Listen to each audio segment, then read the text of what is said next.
The majority of people who leave prison end up back in prison. The majority. What if I told you there was a program out there that had a 100% success rate in reintegrating people who had a life of crime and they're trying to get back into the world? Well, we did find that.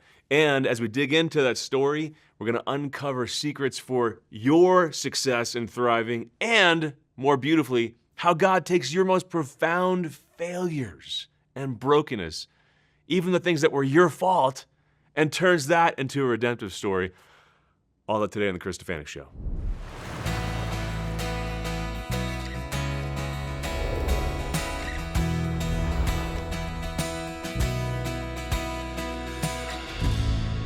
Welcome to the Chris Stefanick Show. We are here every week to give you the tools and inspiration you need to live your everyday life with the joy that God made you for. Missionaries of Joy, thank you. It's because of you that we're able to do this. If you're not a missionary of joy, click below this video, become one. Get off the sidelines, get into the mission with us. Also, if you want daily inspiration, click below, sign up for the Daily Anchor. It's how we bless you every day, absolutely no strings attached. This episode is sponsored in part by EWTN. You can catch this and so much more on EWTN Plus streaming. Link below in the show notes. Today, I'm going to talk to a man who spent 20 years plus behind bars. He found redemption. There's a monastic movement happening within prisons. That's mind-blowing. And his own story of redemption has led to him giving his life to helping other people reintegrate back into the world in a way that's going to challenge you and your own comfort zone. So I'm honored to be here today with Jim Blum. Jim, thank you so much for being on, man. Thank you for having me. This is great. Yeah, I've been watching you and what you do through Barbara, through your sister, and then following your ministry for many years. And I love redemption stories, man. It's the ultimate comeback. Yeah, absolutely. Right? Like when God takes the worst thing we can imagine in our lives and uses that very thing to make us a blessing. I want to talk about how God's done that through you. But first, when you got your prison sentence, when the gavel hit and you heard the words that you were going to jail, what's that feel like? I mean, I'm sorry if this is a kind of a crazy question, but what's going through your head in those moments? Yeah. Or is it just pure adrenaline? I mean, what's happening on the inside? Yeah. So it's tremendous amount of fear. Yeah. And just being overwhelmed and I was sentenced to 32 years. And at the time I was 26. I hadn't even been on the planet for 32 years. And I'm thinking, I don't even know what that means to go to prison for 32 years. And so I was just blown away. And, watching, after the gavel comes down, then they come and they put handcuffs on you to take you back to the jail cell. And I'm watching my mother cry. And that's very hard. Oh, yeah. And there's nothing that I can do, and there's nothing that she can do, and there's nothing anybody can do. I mean, it's just, it's just this new power that has come into your life that is requiring something of you that you can't fix, and it blows you away. Blew me away. Yeah. Does your sense of self and identity change in that moment, or when you're in prison?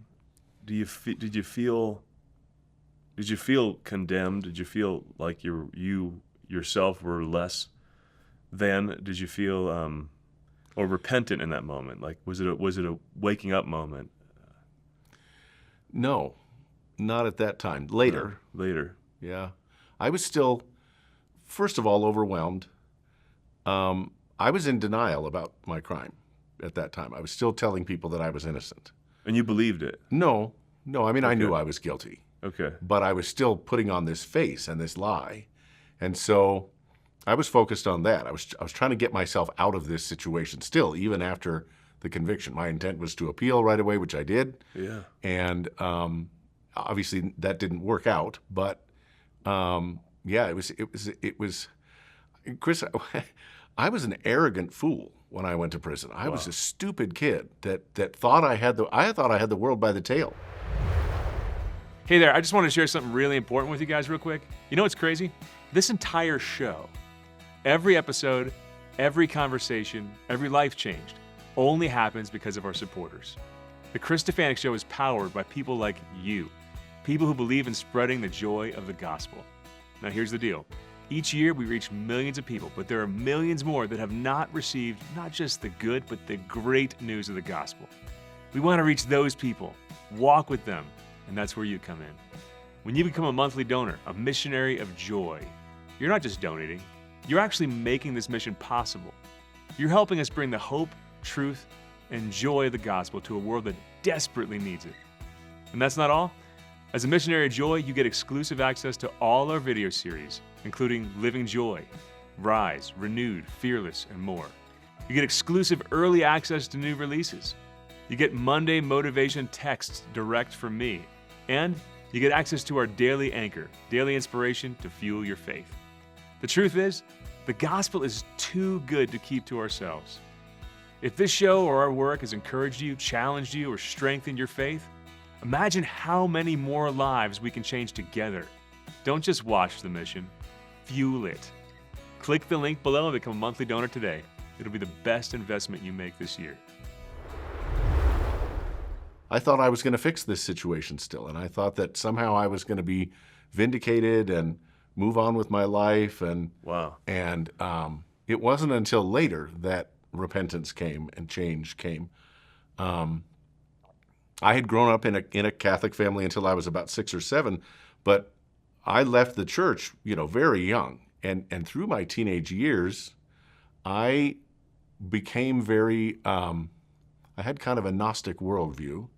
And I really thought that, I didn't know it was called that at the time because I didn't know anything about theology then, but I thought that I could think my way out of anything, that somehow I had the power to transform my life and the world through the power of my whatever, spirit, my being, my intellect, whatever it was. And I thought I was going to fix this situation somehow. Wow. And then I began to realize, in the coming months, I can't fix this. Nothing's going to change this. This is out of my power to do anything about. But it took some time for that realization to come. So it took months in prison to basically humble you. Yeah. When I went to prison, I did immediately begin to pray again. And I remembered the Catholic prayers of my youth. I began to pray the rosary and other things. I began to read the Bible. So I began seeking answers, but I didn't have the answers immediately. And it took time for that to it was not an instantaneous conversion or transformation or repentance. It took a long time for me to wrap my head around this. Wow. Yeah. Go ahead, sorry. Well, my grandfather was a very devout man. And I didn't actually know him very well, my grandfather. But, I'd seen him at holidays and things like that. But I reached out to him. I began to write him letters and ask him questions about the faith. Because my parents, they were Catholic, but they weren't really, I don't know. He was sort of the expert as far as I was concerned. So I reached out to Grandpa. From prison. From prison. We wrote some letters back and forth, and I began to ask questions. And when he didn't have answers to the questions I was asking anymore, he sent me books. He'd send a book and say, look, I don't know the answer to your question. Read this book. Wow. And then he sent more books. And eventually, I started asking for books. I would get a catalog with the book, and I'd say, oh, this looks interesting. And so I'd ask him, could I get this one? After a while, he contacted a bookstore here in town, and he said, my son or my grandson's going to write and ask you for books. You send him anything he wants, and you send me the bill. And I read, in those first couple of years, 2 or 3 years in prison, I read probably 15 or 20 books a month. Biographies. Are you serious? Yeah, biographies, history, theology. I was looking for answers. And I read my way back into the Catholic Church. It was that's incredible. It was an intellectual conversion at first. Understanding the history of, I read the Bible not knowing that the Bible was full of history. I thought it was just like a book of rules or wise sayings or something. Wow. I had no idea. And I found all this history there, and like the history of the world, I read Warren Carroll's History of Christendom alongside with the Bible, and I was like, wow, this is actual real stuff. These are real people. Abraham was a guy, right? And Moses was a guy, and they actually had these struggles in this life, and I never knew that. I didn't learn that, because I left the church very young. That's a real incredible grace. I would imagine a lot of people who end up in prison, if they're there because they're agnostic, arrogant, they have a worldview that's scrubbed of God, and they think I could think my way through anything. And you find yourself caught. I'd imagine a lot of people just get harder and more angry. Yeah. Instead, it brought you to your knees, to a place of, It okay, did. I need to find the meaning of life. It did. And I grew need up to find in some prison. hope. Yeah. You grew up in prison. Yeah, I mean, as I say, I grew in. I went in just this arrogant, stupid kid who, and I was in prison for 20 years, and It's a long I time. really was transformed during that time. I was confirmed. I became an oblate of Saint Benedict, which is like a third order Benedictine. Incredible. so we had That's this- your next level Catholic in prison. We had this priest who was coming, and he was a Benedictine monk from Holy Cross Abbey down in Canyon City. And at some point, I had heard about the Liturgy of the Hours, so I got my grandpa to send me the 4-volume set of the Liturgy of the Hours, and I couldn't figure out how to use it. I was like, I don't understand this book, so I brought it to Father Louis Kirby. It was his name, a great man. And I said, "Can you teach me how to pray this?" And he said, "Sure." So he showed me how to do morning prayer and evening prayer. Wow. And then when I saw him again, he said, "Would you be interested in being an oblate of Saint Benedict?" And I said, "What's that?" And so he explained it to me. I was the third Benedictine oblate in prison in the country. That was a new thing at that time. There were no. Are there there many were only now? 2 other men that Father Kirby had brought in as oblates. Now there are hundreds of oblates across the country.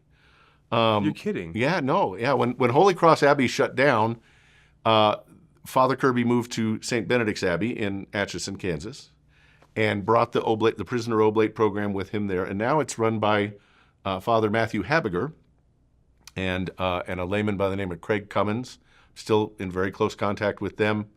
And but they've got hundreds of oblates across the country at this point. So there's a quiet monastic movement Yeah. happening inside of prisons. Absolutely. I mean, when you're an oblate in a prison, you're living pretty much like a kind of a monk life. Absolutely. Yeah. Yeah. Wow. Right. They even call There's it something I wouldn't have thought of. They even call it a cell. The monks and the prison both call it a cell that you live in, right? So it's an amazing thing. How did that line up with your process of interior conversion, becoming humble, taking ownership for your crime, Yeah. admitting it to people? Was there a time at which you said, Mom, Dad, look, I did commit the crime I'm here for? Like, Absolutely. How did that all sync up? And how did you find the courage, frankly, through your faith, to be that honest with yourself and other people? Yeah. So what happened was I appealed my case, Yeah. and my case was actually overturned on a technicality. So I got back out of prison after 2 years, and I was slated to go back to trial. When your case is overturned, then they say, well, you have to have a new trial. Yeah. And so, at that point, I knew I would be convicted again. So I took a plea bargain at that point for probation. Okay. But in the meantime, I was having a conversation with my family, and they said, look, we want you to come clean with us. We want you to tell us what happened. Wow. And it was sort of an intervention. And I did admit to it at that point after those couple of years. I was never in denial myself. I always knew that I had done this. And I began to recognize the depth of the harm that I had done. And I wanted to be open about that. And so I did talk with them about it.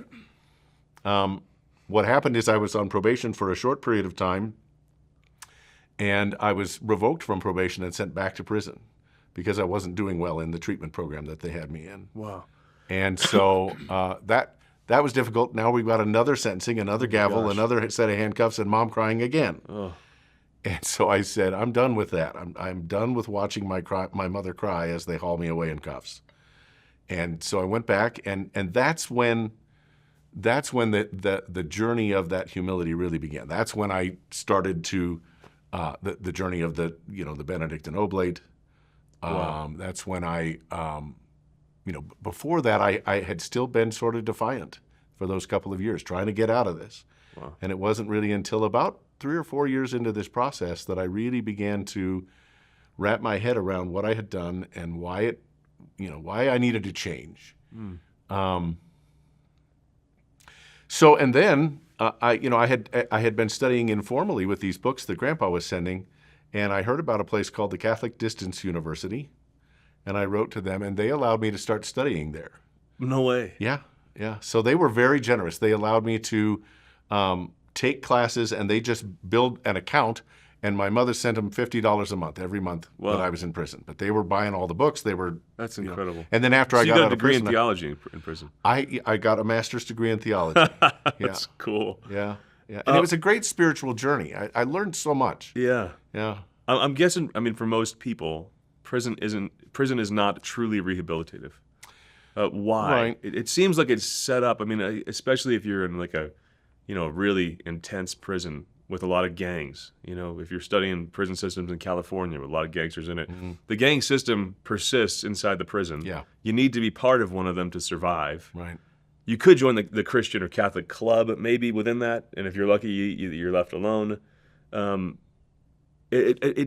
you dig into some of these things, it feels a little bit hopeless on the inside that people will go in and they come out like you did, come out actually better. Tell us more about what you saw in that regard. Is my perception correct? Is that it is? Yeah. Yes. So rehabilitation. I mean, outside of conversion to faith, the way I see the entire world is different. What does rehabilitation even mean? Sorry, go ahead. Yeah. Yeah. No, that's fine. So there are some educational opportunities available in the prison, but frankly, they're not very good.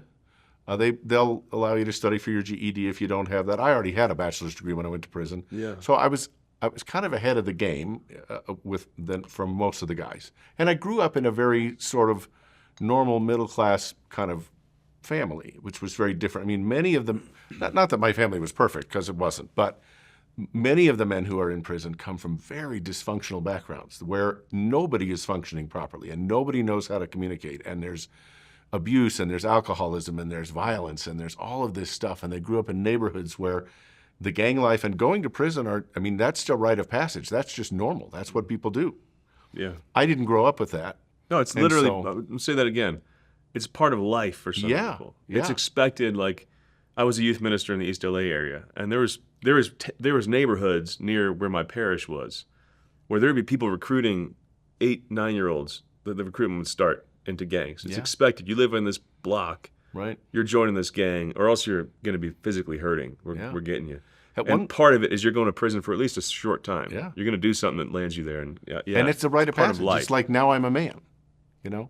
I was in a jail cell at one point with a young man who was facing trial, and they were offering him a plea bargain for probation, and he didn't want to take it. And I said, "Why would you not take this plea bargain? Why do you want to go to prison?" And he said, "All my friends are in prison. That's where everybody I know is.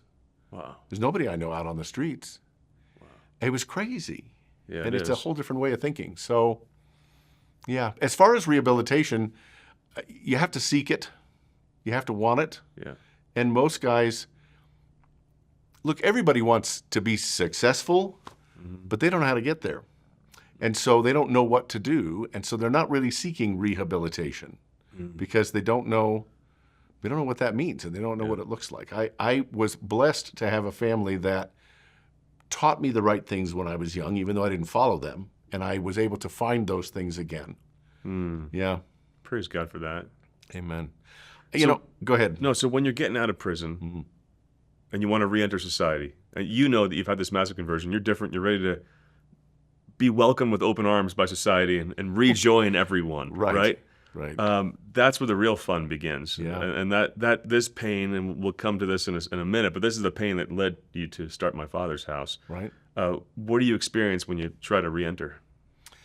Well, again, because of my family, my reentry was much different than most men's. I mean, my family came down to pick me up at the prison, and they brought me home to my mother's home, where there was a big sign saying "Welcome home." Oh, wow. And my mom had prepared a bedroom for me, so there was a bed and a desk and a chair and a dresser and all of this stuff. And she brought me in and she said, "This is your room," and she was obviously watching me very carefully. And she said, "How is it?" And I said, "It's beautiful. Absolutely beautiful." So, those first days were good.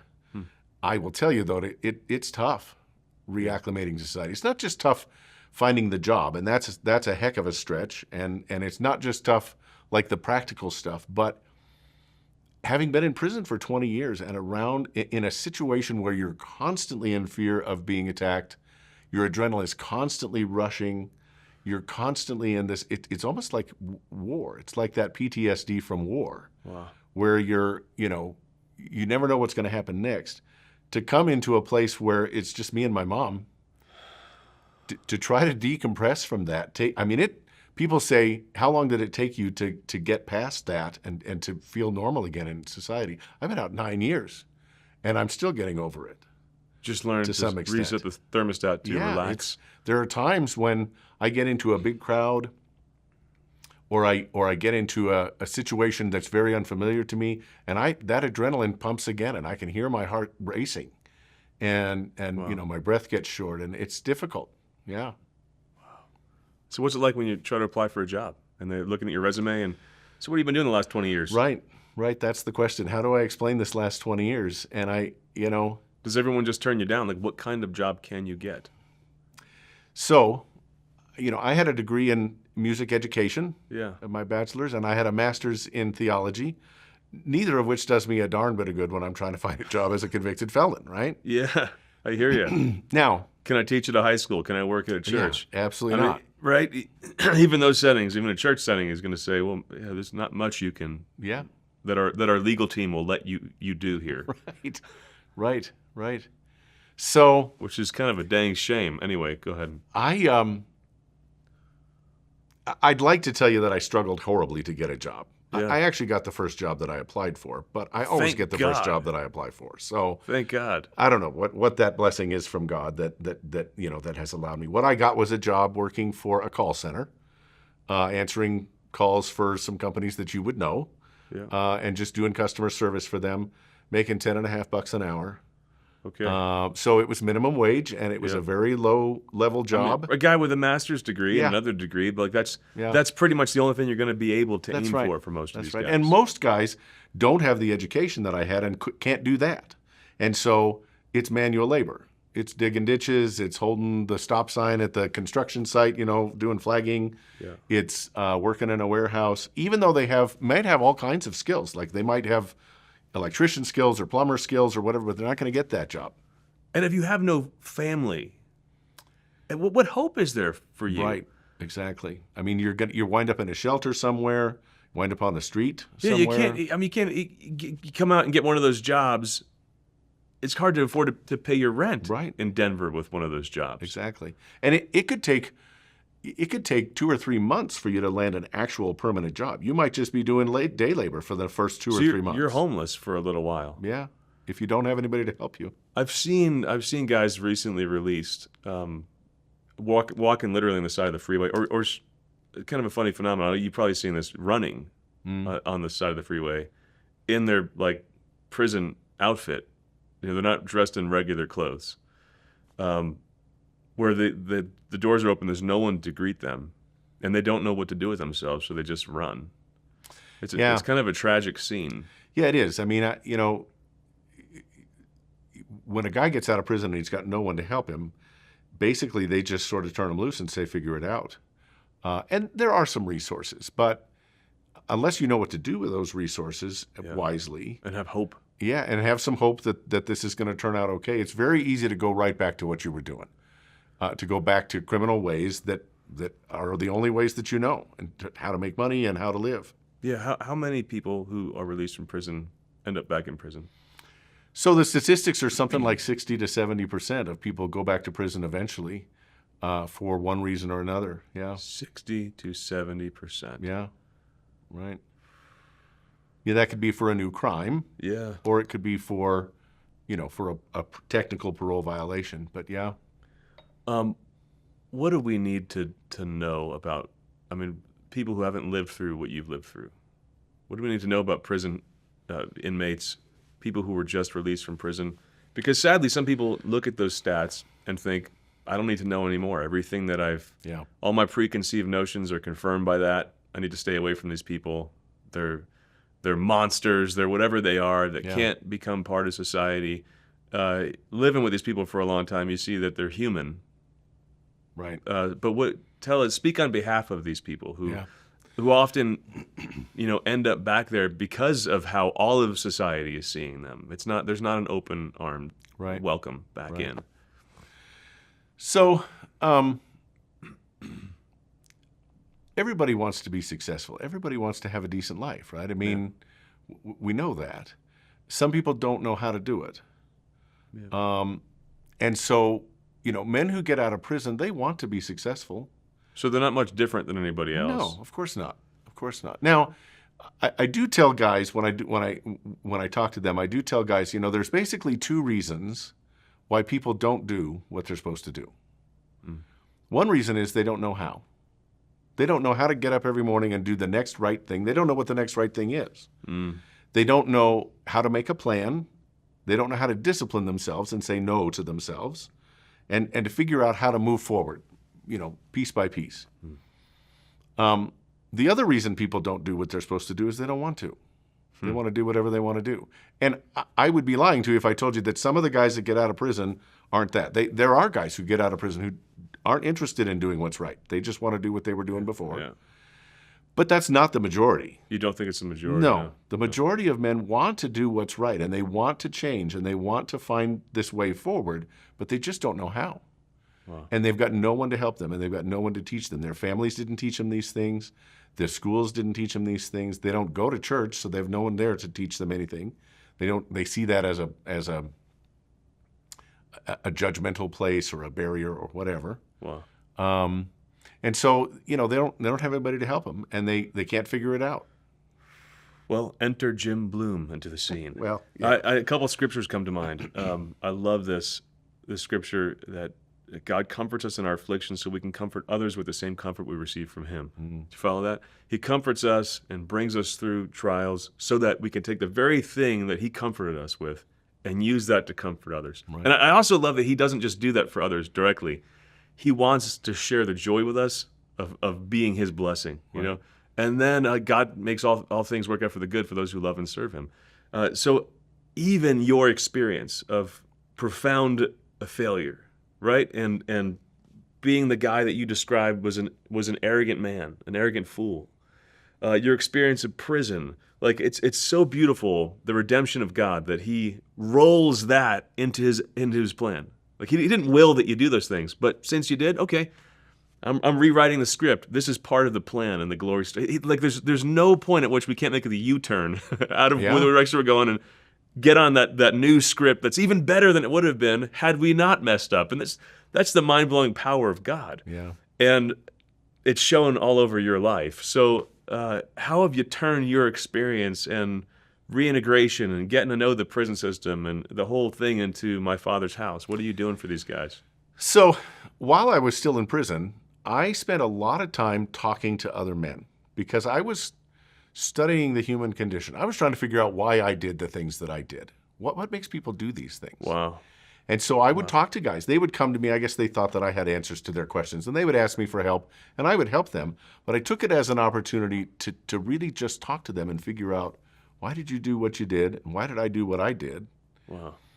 And I wanted to continue that. So when I got out on parole, while I was in that first year, I had 5 years of parole. And when I was in that first year of parole, at one point my parole officer said, "What do you want to do with your life? What would be meaningful to you?" And I said, "Well, I'm waiting to get off parole because I want to start a ministry where I can help other men coming out of prison." When you're on parole, you're not allowed to have contact with other felons. So you can't talk to any other felons, right? So I'm waiting to get off parole so that I can help the felons. And she said, "What if I let you do that now?" And I said, "Well, then I would start now." And so she said, "Okay." Years later, she told me, when I told you could do this, I didn't actually think you were going to pull it off. I thought you would just work at it for a while and it would give you some purpose in life. And so anyway, I was able to get some assistance from my sister, my oldest sister, and her husband to purchase a home, to purchase a house. And I started to house 4 men at a time while I was still on parole. I was housing other men on parole and just helping them find a way forward. Because I will tell you, the last facility I was in, there were 1,500 men in that facility. And I got visits all the time from my family. And there were about 50 other men in the prison that I would see in the visiting room regularly. And the other 1,450 never got a visit. Nobody. Never got a letter, never made a telephone call, had no contact with anybody. And when they get out, there's nobody waiting at the gate. And there's nobody that's going to help them. And so my father's house That's wants just to be that devastating place. to hear that. Yeah, it really is. It's very sad. And they have no hope. They say, I'm getting out. And I say, well, that's great. And they're like, yeah, I guess. Oh, You know, and they're planning to be right back, really. oh. So much is solved by just simple community. So my father's house. Yeah, so I mean, right, it's John 14:2. In my Father's house are many rooms. How beautiful, man. If it were not so, would I have told you that I go to prepare a place for you? And that's what we're doing. We're preparing a place for these men. It's a physical place, a building with a room that for this guy. But more than that, it's a spiritual place. It's an emotional place. It's a place made out of relationships where the man can experience community for the first time in a healthy way. Wow. Can experience love and be okay with being loved, and maybe even start to be okay with loving other people and caring about others, having some empathy. Wow. So the men that come to my father's house are the ones that don't have anybody else to help them. They're kind of the guys who are at that bottom of that situation. And so we're providing logistical help. We provide housing. We help them find work. We give them food and clothing and hygiene items when they first come out. Wow. I go down to the prison every time. I go down to the prison and I pick the man up at the prison There's rather people than who have having no one. Right. I've done that 78 times in the last 7.5 years. Oh, man. How many houses do you have now? How many guys in these houses? Yeah, so there are 4 houses and a total of 16 men. So 4 men in each house. Every man has his own room. I don't want them to have to share a room with somebody. They've been sharing a cell with somebody for however many years. I want them to have their own space. Wow. And so everybody's got his own space, and they live with us for about a year, during which time they're getting reacclimated to society, getting that job, saving some money, and starting to feel like they belong in this community again, that there's something here for them that's different than anything they knew before. Wow. Yeah. And how many guys have gone through this so far? 78 men. 78? Yeah. What's the, 60, 70% of the average inmate ends up back in prison. What's the success rate been from these 78 men? We have never had a man go back to prison for committing a new crime. Never. We have had some men. Five. Yeah. We have had some men who've gone back for technical violations. Yeah. But no new crimes. And that's huge. These men are making different choices and different decisions. And they have the support to make those decisions. That's incredible. Yeah. Yeah. What's the structure of life look like? So the men are pretty free to live their lives. I mean, I don't have staff living in the houses, but we are in regular contact with them. They're in just sort of residential neighborhoods that are kind of working class neighborhoods. It's not one big facility. That would just feel like another prison, you know? Yeah. So we want them to feel like this is their home. We try to make the homes very beautiful and very welcoming. So the guys, when they first get out, they've got a lot of stuff they got to get taken care of. You got to get an ID, you got to get your Social Security card back, you got to get, your documents to work, essentially, or else you can't even look for a job. The prison doesn't do as well as they should with that in terms of getting those documents ready before a guy gets out. So we wind up having to do that. And first couple of weeks, the guys are just really getting used to living in the world again. I have guys who tell me this bed is way too soft. I can't sleep. Wow. I have to move to the floor because I can't, or it's too quiet, and I can't. I experienced that when I got out. It was so quiet that I couldn't sleep because you're used to hearing noise all the time. I had to get a fan and turn it on just to get some noise in the background so I could sleep. And then the guys, they begin to look for work. Many guys come out with some pretty serious medical problems. The medical situation in prison is not great. And so they come out with some pretty serious medical problems. We get them to see a doctor as quickly as we can to try to start moving that forward. And then we start helping them. We put together a resume. And you're doing this personal work with these guys? Getting them to the doctor, helping them put their resume together? Right. So you're fathering them, really? In a way, yeah. I mean, you're helping give them those life skills that many of them, their dad didn't give them. And I have staff that help. I have 2 staff members, 2 full-time staff members. So, yeah, we're doing our best to help them. And I've got dozens of volunteers that help us as well. And we need more volunteers, by the way. So, but it's, we'll assign, like each man, we're trying to assign a mentor for each man. I don't have enough mentors for that right now. I got 16 men and I got about 5 mentors. So I need more mentors, life mentors. Yeah. Men who are just willing to come along, these guys, and just walk the journey with them.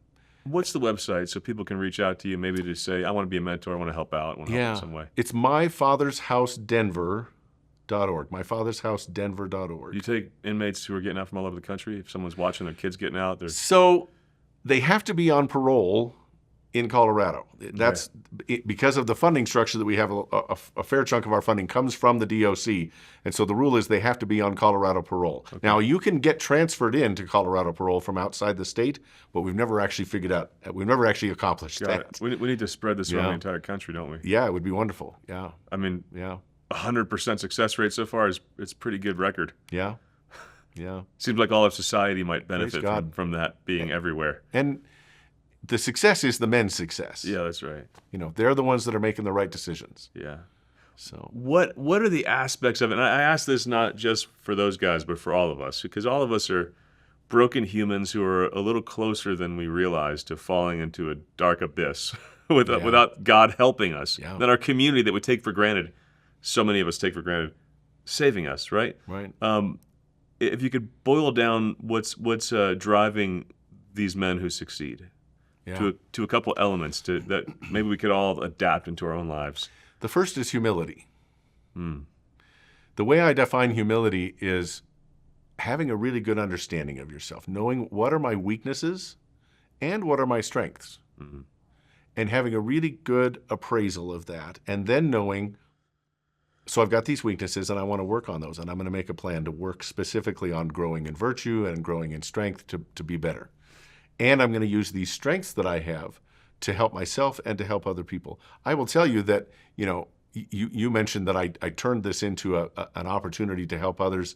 That helps me more than it helps them. That me helping them helps me more than it helps them. That's awesome. It's become, this isn't a job. This is my life's work. And it's something that I love to do. And it makes me a better man. But humility is at the core of it. And then, which is the opposite of what landed a lot of them in prison in the first place. And thinking I can make my own rules and do life my way. Yeah. And ignoring my faults and using my strengths for evil, using my intellect for evil, using my power, whatever it is. Wow. That's the exact opposite of humility. Wow. Yeah. Wow.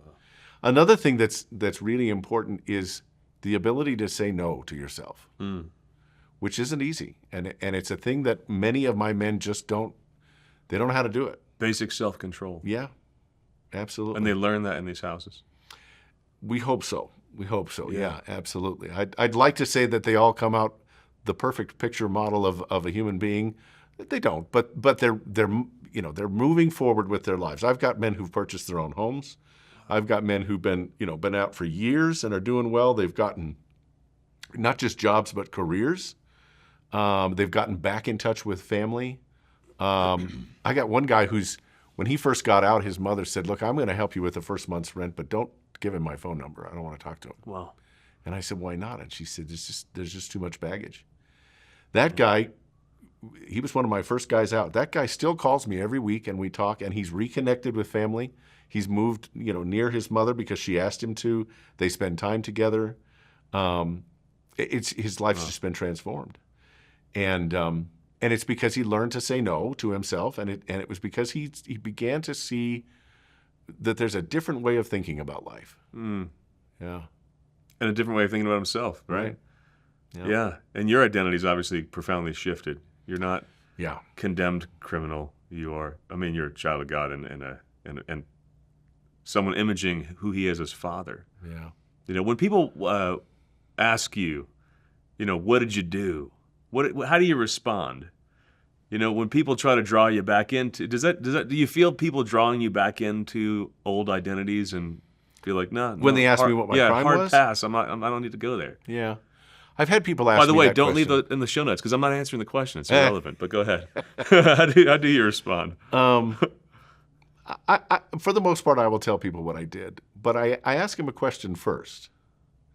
I say, I want you to think of absolutely the worst thing that you've ever done. Yeah. The thing that you're the most ashamed of, that you would never want anybody to know.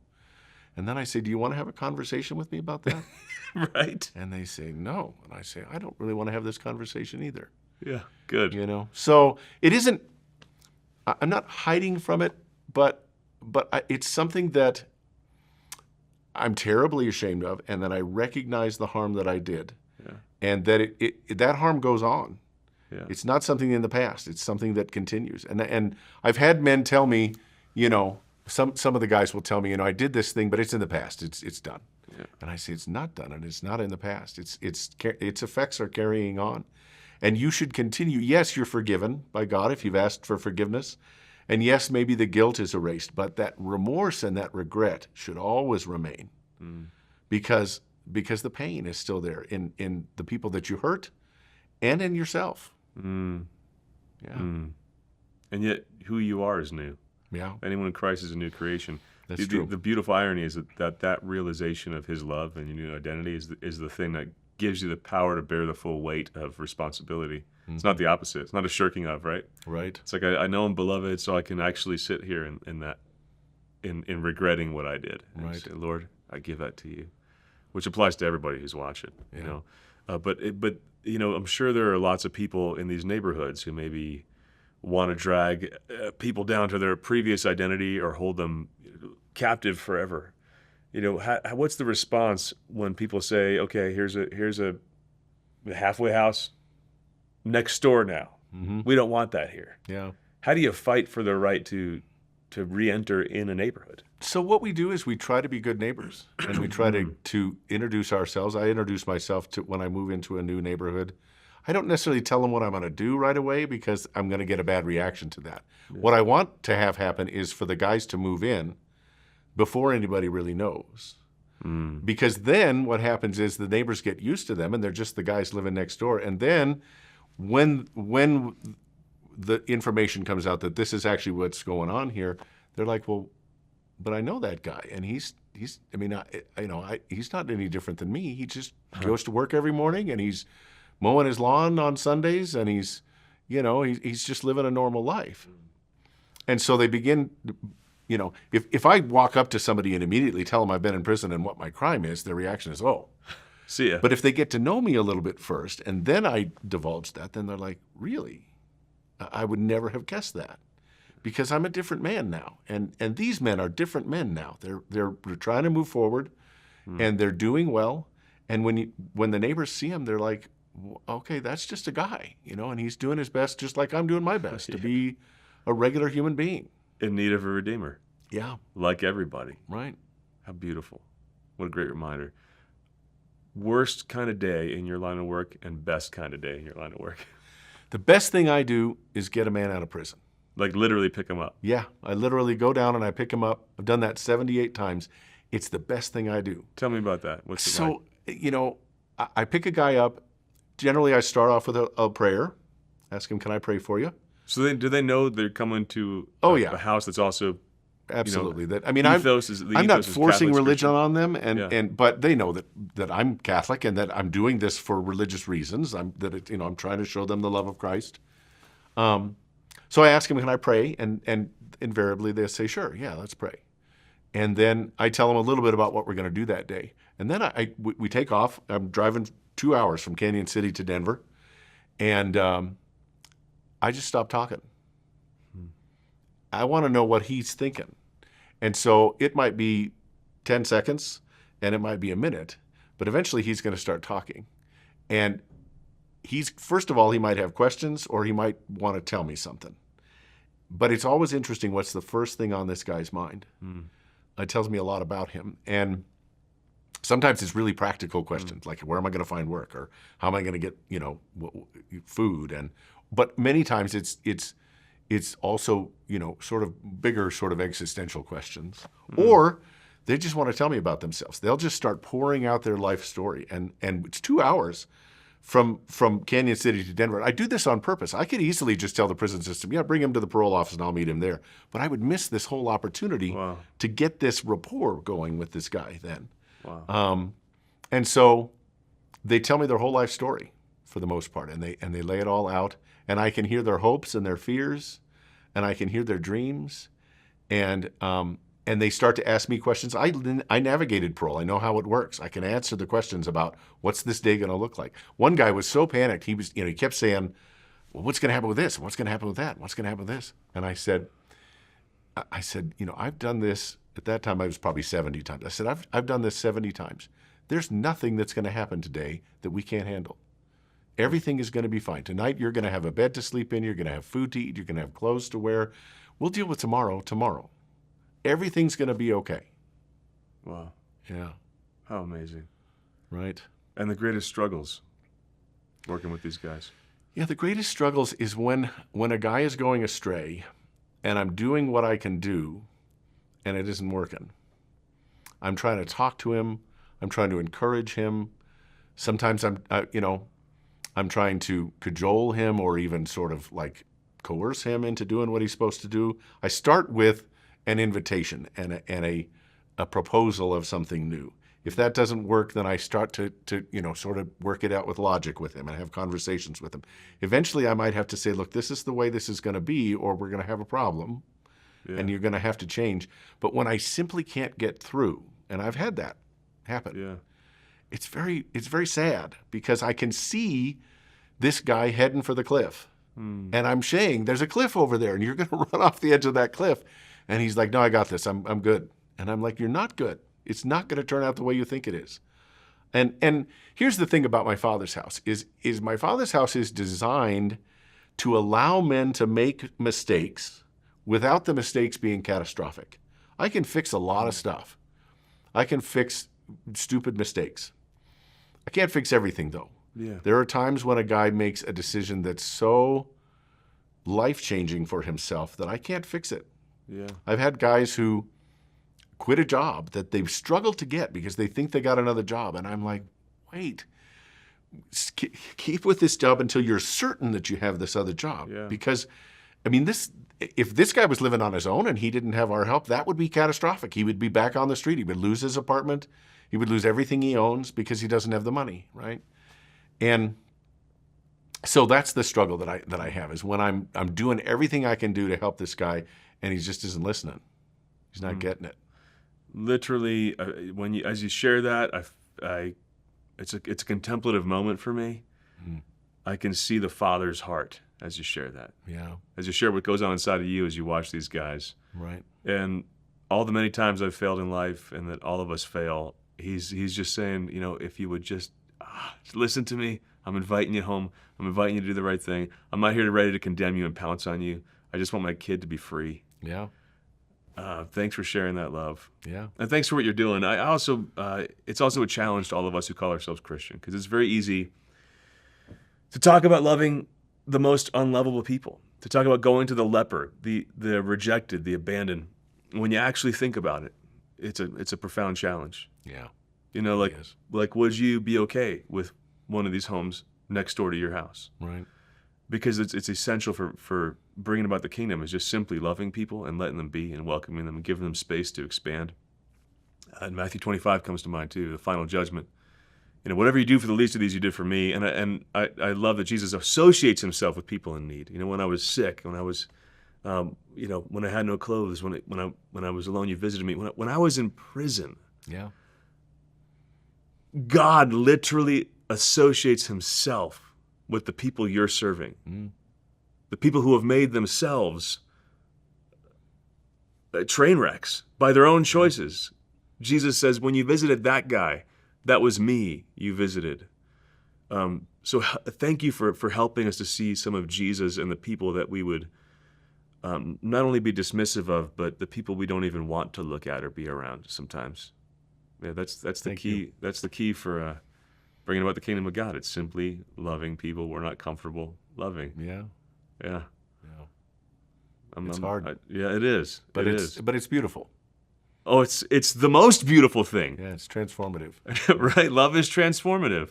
Yeah. And you've been transformed yourself. So, and thanks for that witness too. Yeah, I'm grateful, man. Thank you. Thanks, brother. Thanks for sharing all that. Thanks for having me. Yeah, no. So there's some Great to talk interviews to you. where I feel like some questions I'm taking a scalpel and I'm like, hey, what's you Sean? Let's look at some serious stuff you've been through. And thanks for the vulnerability. Yeah. I love you guys. Thank you so much for watching. Change in the world can sometimes be as simple as making a decision to be the community that other people need. We all have that superpower. So make sure you use it in whatever way God's calling you to use it. And make sure you check out My Father's House Denver. MyFathersHouseDenver.org. .org. God bless you. Thanks, man.